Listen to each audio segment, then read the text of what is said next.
যদি চ্যালেঞ্জ বা অবস্টাকেলের সৃষ্টি করে থাকে, এটা নির্বাচন কমিশনের কিছুটা দায়ী থাকবে। যদি গর্ত খুঁড়েন, অনেক কিছু সব বের হবে এখান থেকে।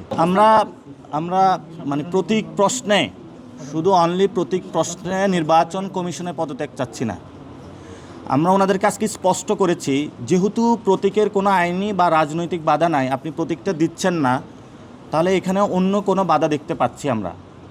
এবং সেই ক্ষেত্রে নির্বাচন কমিশনের যে ইলেকশনের আয়োজন করার ক্ষেত্রে আমরা ভিন্ন পথ মত বা তাদের অন্য উচ্চাভিলাষ আকাঙ্ক্ষা আমরা দেখতে পাচ্ছি।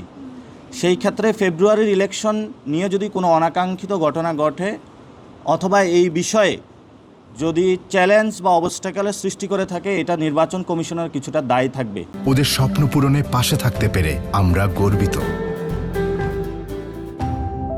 সেই ক্ষেত্রে এই পরিস্থিতি নির্বাচন কমিশন বিভিন্ন স্টেক হোল্ডারদের সাথে বসে এই পরিস্থিতি তারা সৃষ্টি করছে।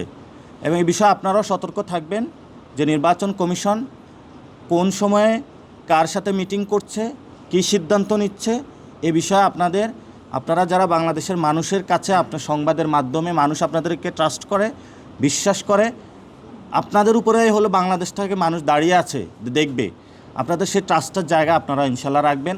তাহলে এই নির্বাচন কমিশনের অনেক কিছু পাবেন। যদি গর্ত খুঁড়েন, অনেক কিছু সব বের হবে এখান থেকে। আমরা সেটা আপনাদেরকে জানান দিয়ে গেলাম।